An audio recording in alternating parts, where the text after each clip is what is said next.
চা বাগান, যেখানে প্রতিটি পাতায় মিশে থাকে শুদ্ধতা ও শান্তি। চা শব্দটি শুনলেই মন সতেজ হয়ে ওঠে। সকালে এক কাপ গরম চায়ের চুমুক শুধু ক্লান্তিই দূর করে না, শরীর মন উজ্জীবিত করে তোলে। বিশ্বজুড়ে জনপ্রিয় এই পানীয় শুধু স্বাদের জন্যই নয়, তার পুষ্টিগুণও অত্যন্ত সমৃদ্ধ। চায়ের উৎপত্তির ইতিহাস প্রায় ৫,০০০ বছরের পুরনো। চীনের সম্রাট সেননং একদিন গরম পানির পাত্রে একটি পাতা পড়ে যেতে দেখেন। সেই পানীয় পান করার পর তার ক্লান্তি দূর হয়ে যায়। তিনি বুঝতে পারেন এই পাতায় রয়েছে বিশেষ ভেষজ গুণ। এরপর থেকেই চা পাতা ধীরে ধীরে জনপ্রিয় হয়ে ওঠে। কাঁচা চা পাতা সরাসরি খাওয়ার ঐতিহ্য আমাদের দেশে বহু পুরনো। এটি অপ্রক্রিয়াজাত হওয়ায় প্রাকৃতিক পুষ্টি উপাদান অক্ষুণ্ণ থাকে। কাঁচা চা পাতায় পলিফেনল রয়েছে, যা কোষের ক্ষতিরোধে কার্যকর। এতে থাকা ভিটামিন সি রোগ প্রতিরোধ ক্ষমতা বাড়ায়, পটাশিয়াম ও ম্যাগনেসিয়াম ইলেকট্রোলাইট ব্যালেন্স বজায় রাখে।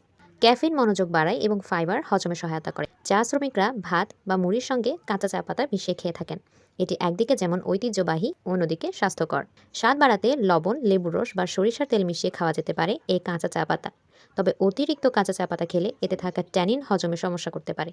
চা শুধু পানীয় হিসেবেই নয়, এটি রূপচর্চায়ও কার্যকর। ব্ল্যাক টি ত্বকের পুনর্গঠনে সহায়তা করে এবং বলিরেখা প্রতিরোধ করে। গ্রিন টি ক্লিনজার হিসেবে ত্বকের জমে থাকা ময়লা দূর করে এবং ত্বককে করে তোলে কোমল ও উজ্জ্বল। এক কাপ চা শুধু শরীরকে চাঙ্গা করে না, এটি মনকেও শান্তি দেয়।